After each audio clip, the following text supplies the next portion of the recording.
The blood on Skaara Stormclaw's knuckles had long dried by the time she reached the edge of human territory, but the shame burning in her chest felt fresh as an open wound. She had never bowed to anyone in her 23 years, not to her clan's elders who called her too wild, not to the chieftain who demanded she marry his brutish son, and certainly not to the husband they had chosen for her when she refused.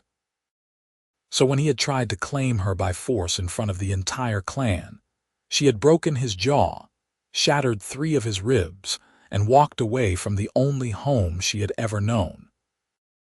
Now she stood at the border between orc lands and the human frontier, with nothing but the clothes on her back, a hunting knife at her belt, and the certain knowledge that returning meant death.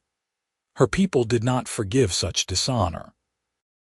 She had struck down the chieftain's son, humiliated him before the warriors, and no amount of explaining would matter. The old laws were clear. She would be executed at dawn if she went back. The human land stretched before her in rolling hills dotted with farms and homesteads, each one a potential death sentence of a different kind. Humans hated orcs. They saw her green skin and tusks and thought monster, savage, killer.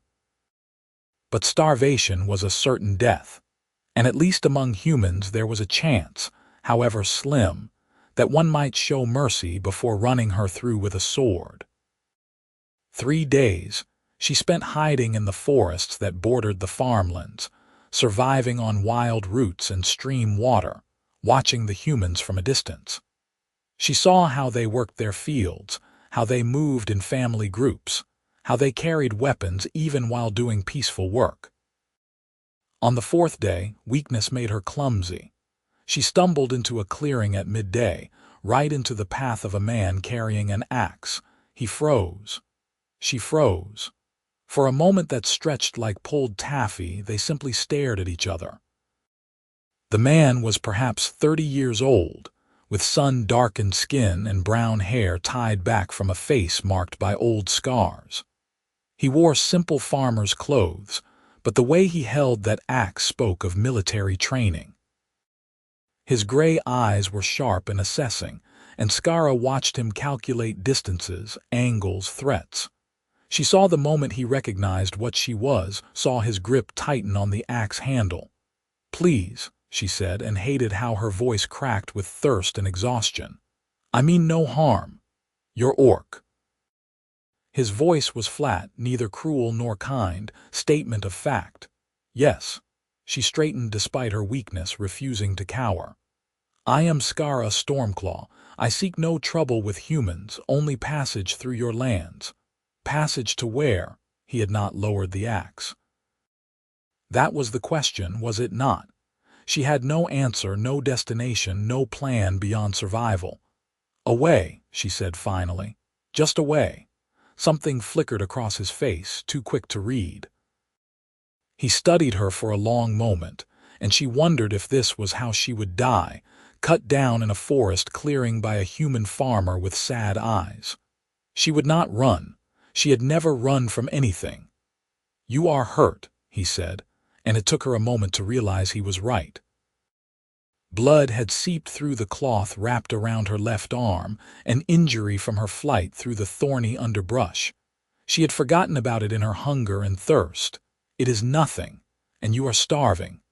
Still not a question. Pride warred with desperation. Pride had always won before. But pride would not fill her belly or give her strength to continue. "Yes," she admitted, each word a knife to her dignity. Graham Pearson had seen many things during his years as a soldier before taking over his father's farm, but he had never seen an orc woman stand before him with such fierce pride while clearly on the edge of collapse.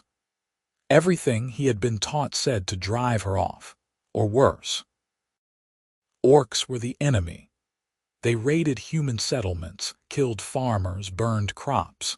His own brother had died in a border skirmish 5 years ago, but this woman wore no armor, carried no weapon but a small knife, and had asked for mercy instead of fighting.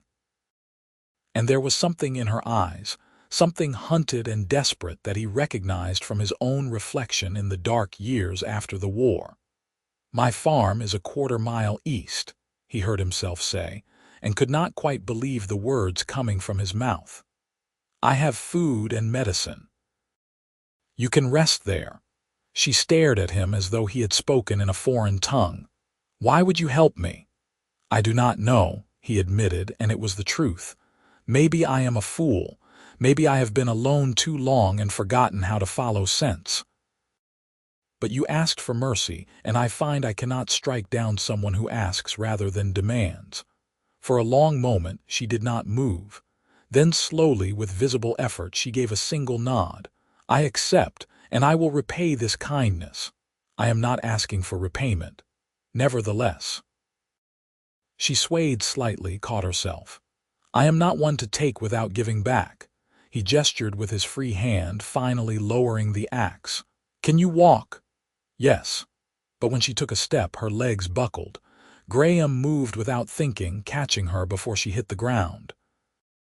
She was heavy with muscle and tall enough that her eyes were level with his, but he managed to keep them both upright. "I can walk," she insisted through gritted teeth, though her body told a different story. "I am sure you can," he said diplomatically. "But there is no shame in accepting help when needed. Save your strength for the walk tomorrow." She looked like she wanted to argue, but exhaustion won out. "Very well," she said stiffly, "but only because it is practical." The corner of his mouth twitched. "Of course, only practical." His farm was modest but well kept, with a sturdy cabin, a barn for his 2 cows and handful of chickens, and fields of wheat and vegetables. Skaara saw all this through a haze of fatigue as Graham half carried her to the cabin and settled her on a bench inside. The interior was clean and sparse, marked by the particular tidiness of someone who lived alone. He moved around the single room with efficient purpose, stoking the fire, filling a cup with water from a barrel, slicing bread and cheese. He brought her the water first, and she drank it so fast she choked. "Slowly," he cautioned. "You will make yourself sick." She forced herself to sip, though every instinct screamed at her to gulp it all down. When the cup was empty, he refilled it, then set the food before her. The bread was coarse but fresh, the cheese sharp and good. She ate with more control than she had drunk, mindful of her empty stomach. While she ate, Graham fetched a basin of water and clean cloth.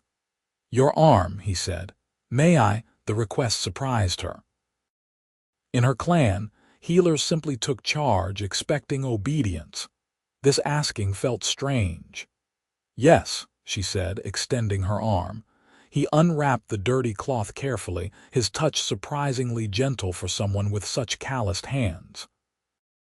The wound beneath was not deep but had become infected, the edges red and angry.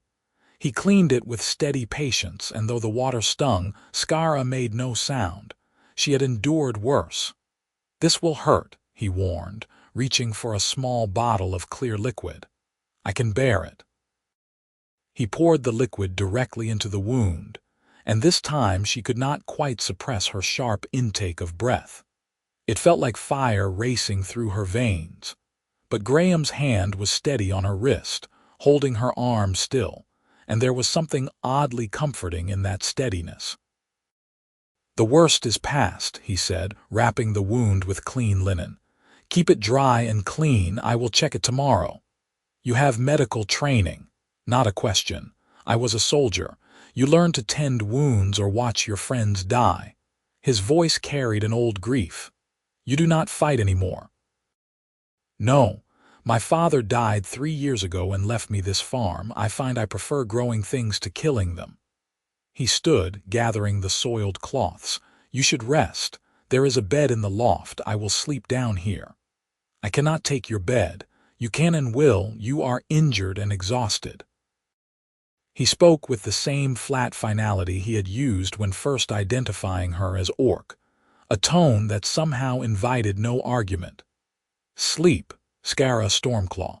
Tomorrow we will speak of what comes next." She wanted to protest further, but the thought of a real bed after nights on the forest floor was too tempting. She climbed the ladder to the loft with as much dignity as she could muster, and found a simple sleeping space with a straw mattress covered in clean wool blankets. The moment she lay down, sleep claimed her like a wave. Graham sat by the fire long after the orc woman's breathing had evened into sleep, wondering what madness had possessed him. If his neighbors discovered he was sheltering an orc, they would burn his farm and likely hang him alongside her. The frontier had little patience for orc sympathizers, and with good reason. Too many had lost loved ones to orc raids, but when she had stood there in the clearing, proud despite her desperation, asking for mercy instead of taking what she needed by force, something in him had shifted. She could have tried to kill him, taken his food and supplies. She was clearly a warrior and he was alone. Instead, she had asked, and he had never been able to turn away from someone who asked. Morning came with birdsong and the smell of cooking. Skaara woke disoriented, reaching for weapons that were not there before memory returned. The human's cabin. Graham. He had shown her mercy. She climbed down the ladder to find him frying eggs and thick slices of ham in a pan over the fire. He glanced up at her approach, and she caught surprise in his expression, as though he had half expected her to be gone. "How is your arm?" he asked. She flexed it experimentally, still sore, but the burning sensation had faded. "Better. Your medicine works well. Sit. Eat." He divided the food between two plates, giving her the larger portion. They ate in silence for a while, the morning light streaming through the windows, turning the dust motes into dancing gold. Skaara could not remember the last time she had sat at a table with someone and simply shared a meal in peace. In her clan, mealtimes were loud affairs full of boasting and competition. This quiet felt strange but not unwelcome. "Why did you leave your people?" Graham asked finally. She could have lied or refused to answer, but he had given her food and shelter when he could have killed her, and that deserved honesty. "The chieftain's son wanted me as his bride. I did not want him. He tried to force the matter." She touched her knuckles, remembering the satisfying crack of his jaw breaking. "I made my refusal clear. For that dishonor, I would have been executed. So you chose exile over an unwanted marriage. I chose freedom over slavery. There is no honor in being claimed like property." The words came out harder than she intended, edged with all her anger at the old ways, the old laws that said a woman's worth was measured in sons and service. Graham nodded slowly. "I understand that choice. After my brother died, my mother wanted me to marry and produce heirs to work this farm. She had a woman all picked out, a good woman, but not one I could love. We argued for months. In the end, she died still angry at me for refusing." Old pain crossed his face. "I regret her anger, but not my choice. You believe people should choose their own path. I believe forcing someone into a life they do not want is a kind of murder. It kills the spirit even if the body lives." Something eased in Skaara's chest, a tension she had not realized she was carrying. "Your people would say I am a savage. Yet you speak of freedom and choice like an orc of the old ways, before the clans became obsessed with strength and conquest. Perhaps humans and orcs are not so different as we are taught to believe. Perhaps." She met his eyes across the table. "What happens now, Graham Pearson? Will you send me on my way?" He was quiet for a long moment, turning his cup in his hands. "I could use help with the harvest," he said finally. "It is too much work for one person, and I cannot afford to hire hands from the village. If you stayed, worked in exchange for food and shelter, it would benefit us both." Hope and suspicion warred in her chest. "Your neighbors would not accept an orc on your land." "My neighbors are 5 miles away and mind their own business. As long as you stay close to the farm and do not go into the village, no one need know." You would take that risk. For what gain? I told you I need help with the harvest. But there was something else in his voice, something unspoken. Loneliness, perhaps. She recognized it because she felt it too, the ache of being entirely alone in the world. Then I will stay, she said, until the harvest is done, and I will work hard to repay your mercy. It is not repayment if I am benefiting from your labor, he pointed out. Call it an exchange between equals. Equals. No one in her clan had ever called her an equal. She was too stubborn, too wild, too unwilling to submit. But this human farmer looked at her and saw a person worth bargaining with. An exchange, then, she agreed, and felt the first small ember of something that might become trust. The days fell into a rhythm. Graham taught her the work of the farm, and Skaara discovered she liked the honest simplicity of it.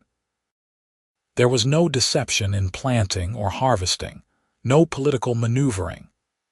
You put seed in the ground, tended it faithfully, and it grew or did not based on the work you put in and the mercy of the weather. She was stronger than Graham, able to lift loads that would have taken him 2 trips, and she worked with the fierce intensity she had once poured into combat training. He was patient when she made mistakes, showing her the proper way to milk a cow or mend a fence without ever making her feel foolish for not knowing. In the evenings, they would sit by the fire and talk. Graham told her about his years as a soldier, the battles he had fought, the friends he had lost. Skaara shared stories of her clan, the hunts she had led, the old legends her grandmother had told her before the new chieftain decided such tales made warriors soft. My grandmother said that orcs and humans once lived in peace, she said one night, watching the flames dance. That we traded and sometimes even married across species, but the wars changed everything. Now we teach our children that humans are treacherous and weak, and you teach yours that orcs are monsters.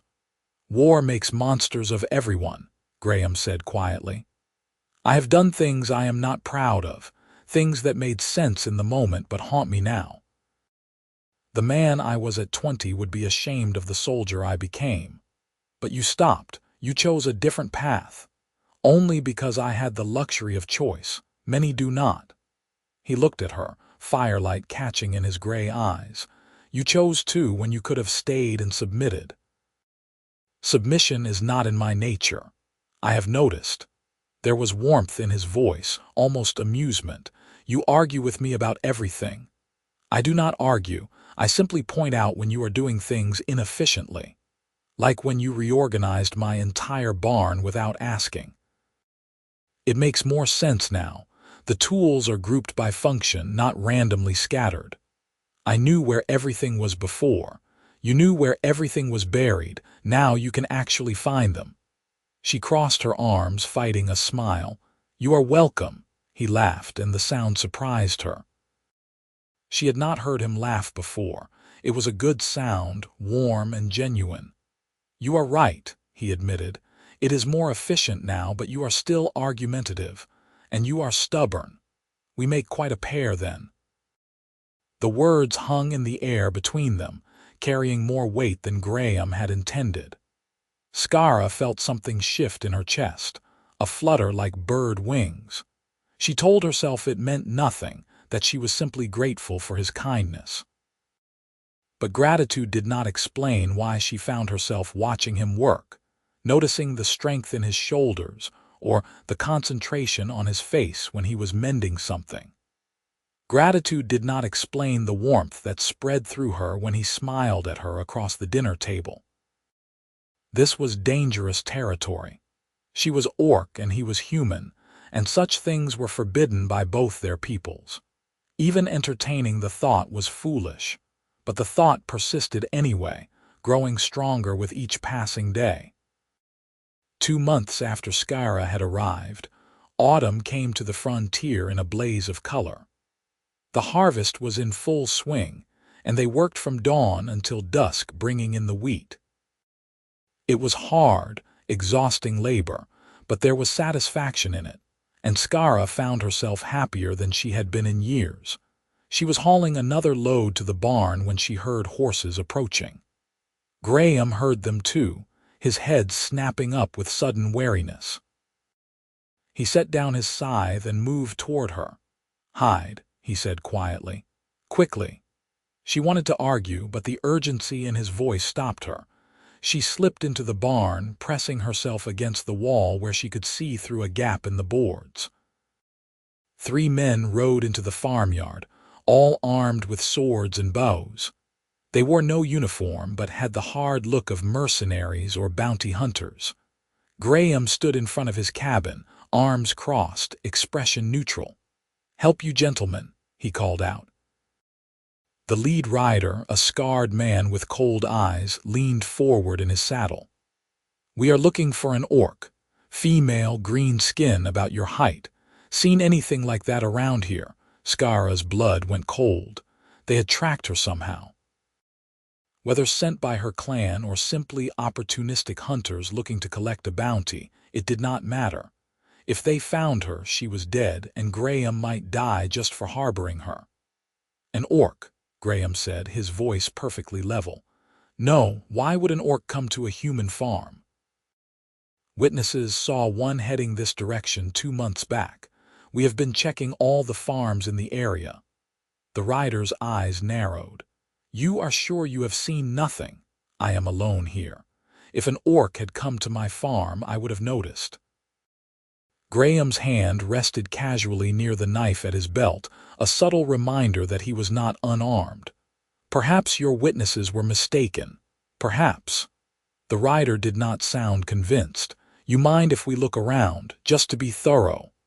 "Actually, I do mind.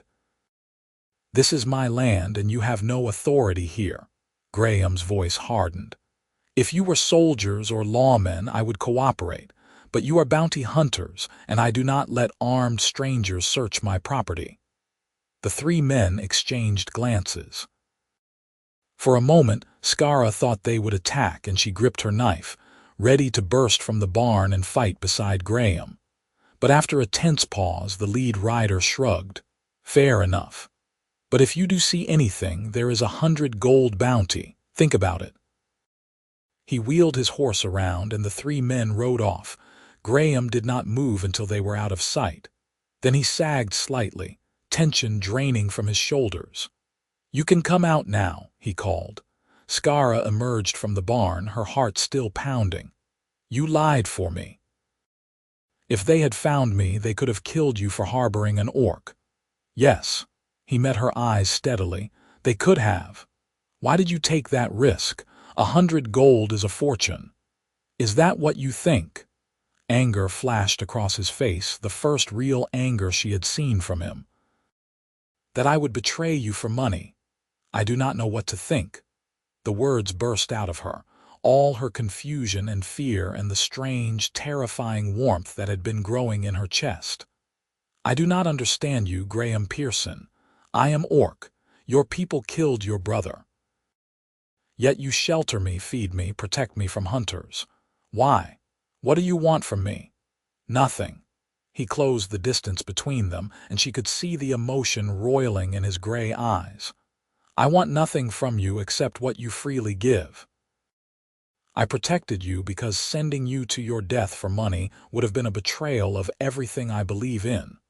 I protected you because you have become my friend, and I protected you because—" He stopped, the words dying on his lips. "Because what?" Skaara heard herself ask, her voice barely a whisper. "Because I care about you," he said finally, each word seeming to cost him. "More than I should, more than is wise. You are orc and I am human, and this is impossible, but I cannot help how I feel." The world seemed to tilt sideways. She stared at him, this human farmer who had shown her nothing but kindness, who had risked his life to protect her, who was looking at her now with such naked vulnerability that it hurt to witness. "I care about you too," she admitted, the truth escaping before she could cage it.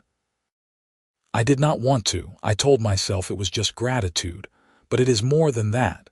When you laugh, I want to make you laugh again. When you are tired, I want to ease your burden. When you smile at me, I feel like the sun has risen just for me. Skaara. He reached out, his hand hovering near her face as though afraid to touch her. If we do this, if we acknowledge this, there is no going back. Both our peoples will hate us. You will never be able to return to your clan. I will be cast out by my community. I know. She caught his hand, pressing it to her cheek, feeling the warmth of his calloused palm against her skin. But I have already lost my clan, and you have already chosen to live apart from your people. Perhaps we are already outcasts. Perhaps we can be outcasts together. You make it sound simple.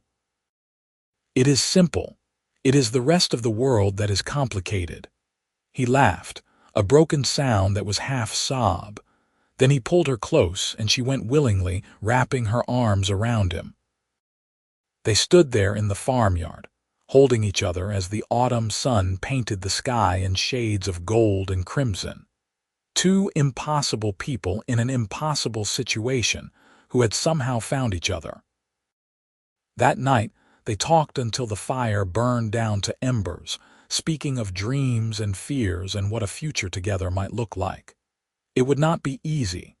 They would have to stay hidden, live carefully, trust no one. But they had already survived so much. Surely they could survive this too. Winter came, and with it, a different kind of danger.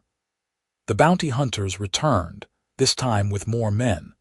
They searched the farm thoroughly, and though they found no sign of Skaara, who had hidden in a root cellar Graham had dug years ago, their suspicion was obvious.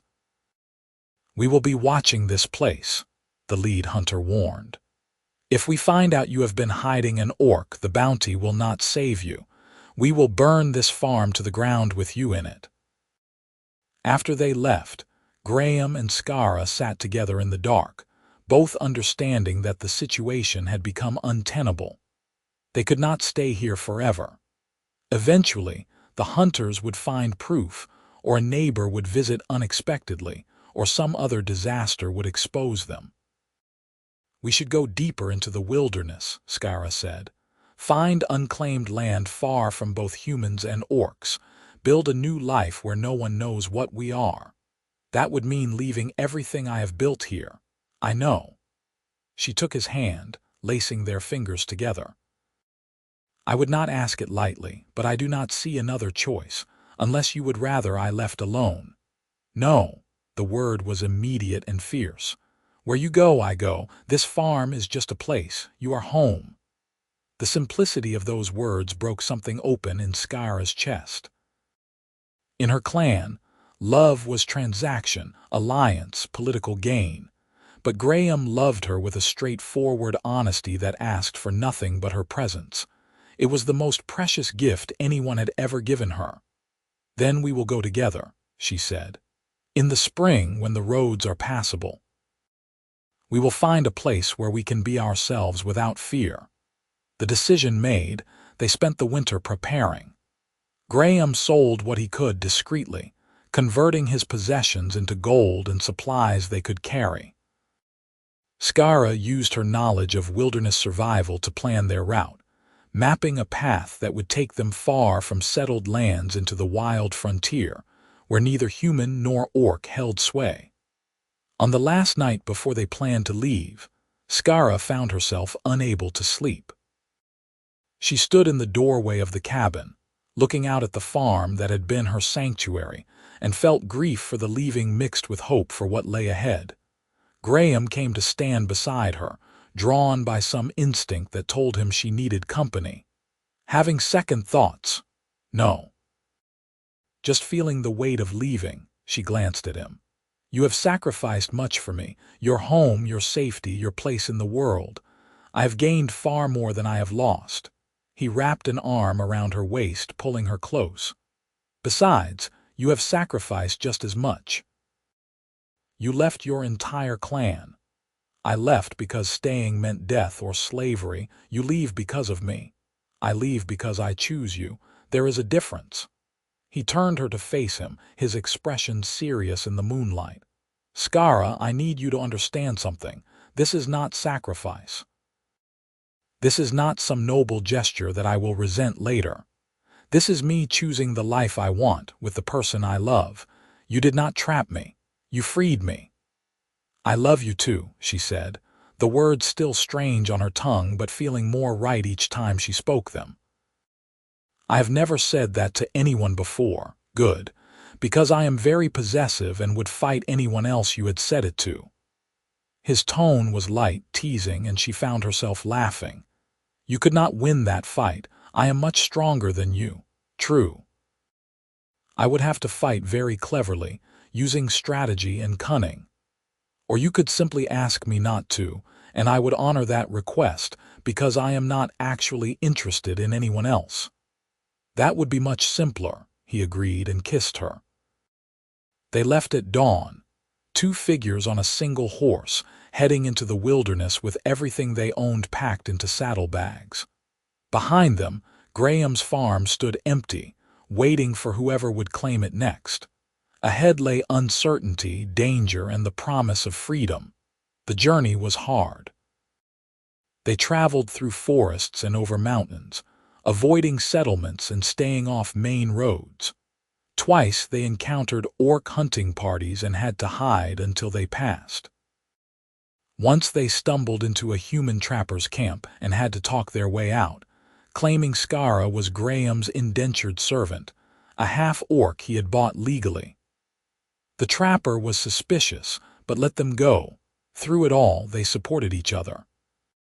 When Graham's old war wound acted up, making it hard to walk, Skaara carried him without complaint. When she fell through ice into a freezing stream, he pulled her out and held her through the shivering night, keeping her warm with his own body heat. They were a team, two halves of a whole, stronger together than either had been alone. Spring was beginning to show in early blossoms when they finally found it. A valley hidden between mountains, watered by a clear stream with rich soil and enough flat land for farming. There were no signs of habitation, human or orc. It was perfect. This is it, Skaara said, certainty settling into her bones. This is where we build our home. Graham surveyed the valley with a farmer's eye, already planning where the cabin would go, where to plant crops, where to graze animals if they managed to acquire any. It will be hard work, he said, starting from nothing. We are not starting from nothing, we have each other. She turned to him, this human man who had shown her mercy when he could have killed her, who had protected her when he could have betrayed her, who had left everything behind to build a new life with her. That is more than enough. They made camp that night in what would become their farmyard, and as they sat by the fire, Skaara found herself thinking about the journey that had brought her here. From proud warrior of her clan to exile and outcast, from desperate wanderer to loved partner. It had been a strange path, full of pain and loss, but also discovery and joy. Graham, she said quietly, watching the flames dance, I need to tell you something. He looked up from the sticks he was whittling into tent stakes. What is it? The day we met, when you gave me food and shelter instead of killing me, I thought you were weak. In my clan, mercy was considered weakness. Strength meant taking what you wanted, crushing those who opposed you, never showing vulnerability. She met his eyes. I was wrong. Mercy is not weakness. It is the strongest thing a person can show. You had power over me that day, power to hurt or kill, and you chose to help instead. That took more courage than any battle. Skaara, let me finish. She took a deep breath. I have never bowed to anyone. Not to elders, not to chieftains, not even to my grandmother who I loved more than anyone. I refused because I thought bowing meant submission, meant admitting someone was better than me. But I understand now that I was confusing submission with respect. She stood then, and before Graham could react, she dropped to one knee before him, head bowed. You showed me mercy when you had every reason not to. You taught me that kindness is not weakness, that love is not slavery, that choosing to build rather than destroy is the highest form of strength. For that, I give you what I have given no one else. My respect, freely given, not demanded or taken by force. For a moment, Graham could not speak. He looked at this fierce orc woman, this proud warrior who had fought her entire clan for her freedom, kneeling before him, and felt humbled beyond words. "Skaara, please stand. You do not need to." "I know I do not need to," she rose, meeting his eyes with her usual fierce directness. "That is why it matters. I choose to honor you, Graham Pearson, not because you demand it, but because you have earned it. You have earned all that I am and all that I can give." He pulled her into his arms, holding her tight, feeling the steady beat of her heart against his chest. "You honor me far more than I deserve," he whispered into her hair. "But I will spend my life trying to be worthy of it. You already are." They stayed like that for a long time, two impossible people in an impossible situation who had somehow found not just survival, but love. The fire burned low, the stars wheeled overhead, and the valley that would become their home waited patiently for them to begin. In the days that followed, they built a simple cabin together, working side by side. Graham's knowledge of construction combined with Skaara's strength to create a sturdy home with a stone fireplace and sleeping loft. They cleared land for a garden, planted seeds Graham had carried from his old farm, and made plans for expanding. The work was exhausting but satisfying. Each log raised, each row planted, each meal shared felt like an act of defiance against a world that said they should not exist. They were building more than a home. They were building proof that different peoples could live together in peace. Summer came to the valley in waves of heat and growth. The garden flourished under their care, and they supplemented their food with hunting and fishing. Skaara taught Graham to track game the way her clan had taught her, and he showed her how to preserve food for winter. They learned each other's skills and created a life that blended the best of both their cultures. Sometimes at night, lying in each other's arms, they would talk about the future. Children, perhaps, though they did not know if human and orc could even have children together. Expansion of the farm, building a real barn, maybe acquiring a cow or goats. These were small dreams, domestic dreams, but they felt more valuable than any glory Skaara had sought as a warrior or any honor Graham had pursued as a soldier. One evening, as they sat on the porch Graham had just finished building, watching the sun set over their valley, Skaara said, "Do you ever regret it? Choosing this life?" Graham considered the question seriously. "Sometimes I miss having neighbors," he admitted. "Someone to talk to besides you, no offense intended. And I wonder about the farm I left behind, whether someone is taking care of it or if it has fallen into ruin. But regret choosing you? Never. Not for a single moment. Even though it means a life in hiding. Never being able to visit a town, never having community. We have each other. That is its own community." He took her hand, scarred green skin and tanned human palm fitting together like puzzle pieces. "Besides, who says we will always be alone? Perhaps one day others will come, other outcasts looking for a place to belong. We could build something new here, a place where orc and human lives side by side. Would that not be worth the hiding? A place where people are judged by their character, not their species." Skaara felt hope kindle in her chest. "That is a beautiful dream. Then let us dream it together. Let us build it, you and I. It may take years, decades even, but we have time."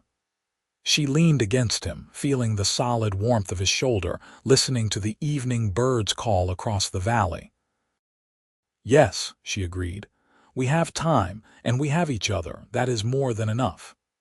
As if sensing the significance of the moment, Graham shifted to face her fully. From his pocket, he pulled out something small, catching the last rays of sunlight. It was a ring, crafted from silver and set with a simple green stone. "I made this during the winter," he said, his voice slightly uncertain. "I meant to give it to you before we left, but the timing never felt right. I am not good with speeches, Skaara, but I want you to know that you are my partner in all things. I want to bind my life to yours in whatever way you will accept. In human tradition, this ring would make you my wife.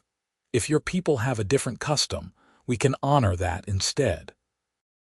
Or we can create something new, a tradition that belongs only to us." Skaara stared at the ring, emotions swirling in her chest. In Orc culture, marriage was a practical arrangement witnessed by the clan and sealed with pledges of loyalty and service.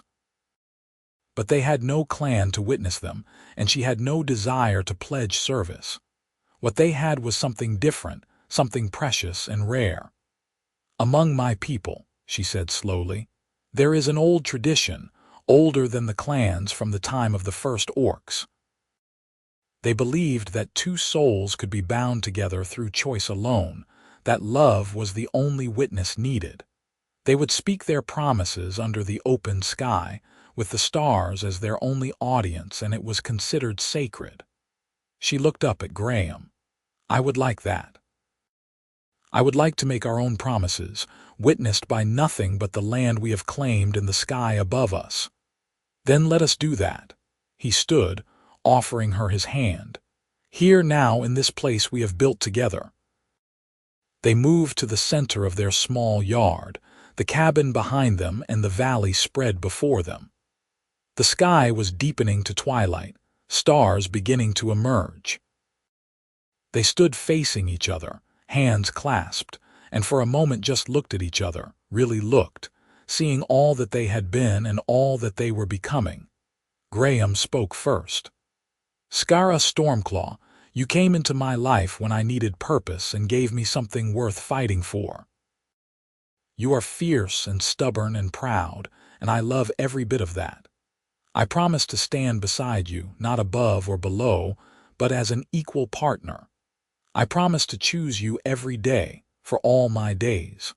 I promise to build with you, dream with you, and face whatever comes with you. My life is yours, freely given." Skaara felt tears prick at her eyes, a sensation so rare she almost did not recognize it. "Graham Pearson, you showed me mercy when I expected death, and in doing so, you saved not just my life but my soul. You taught me that strength can be gentle, and that pride does not require hardness. I promise to protect you with all my strength, to honor you with all my respect, and to love you with all my heart. I promise to build this new life with you, to face exile and hardship at your side, and to never take your kindness for granted. My life is yours, freely given." He slipped the ring onto her finger. It fit perfectly, the green stone catching the starlight. Then he kissed her, gentle and deep, a kiss that tasted of promise and hope and home. When they parted, Skaara was smiling, a true smile that reached all the way to her eyes. "So this is what happiness feels like," she said wonderingly. "I was not sure I would ever know it." "Get used to it," Graham said, pulling her close. "I plan to make sure you feel it every day for the rest of our lives." They stood together as the stars wheeled overhead, two people who had found each other across impossible divides. The proud orc who had never bowed to anyone had found someone worth honoring. The human who had chosen mercy had found someone who understood its value. Together, they were building something new, something that defied all the old hatreds and fears. In the months and years that followed, their valley did indeed attract other outcasts. A human woman fleeing an abusive husband, an old orc cast out for challenging a corrupt elder, a half-orc child abandoned by both parents.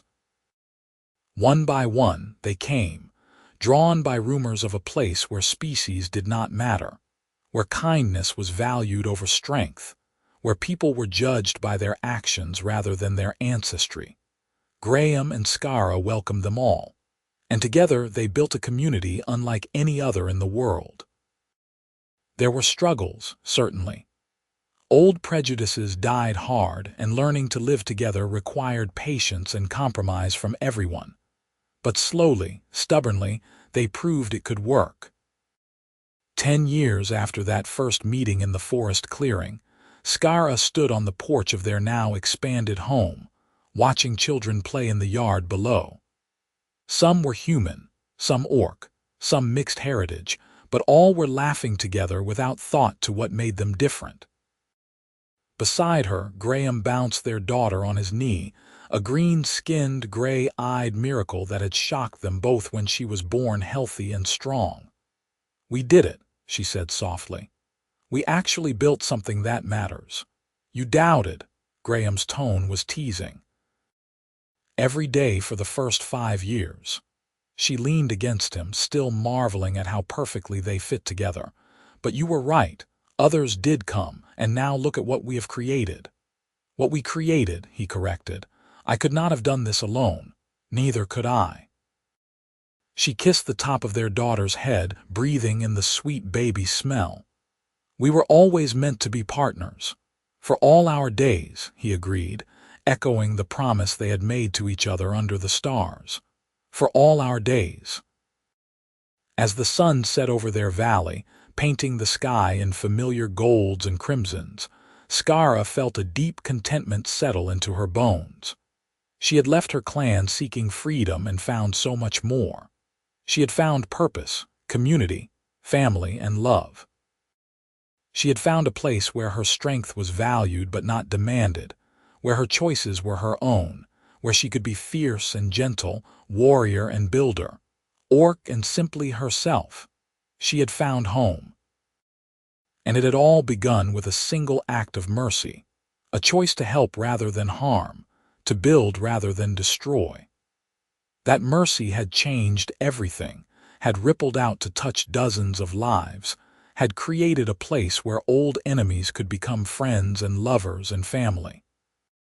The proud orc bride had never bowed to anyone, but she had knelt in respect and love before the man who showed her that mercy was not weakness, but the highest form of strength.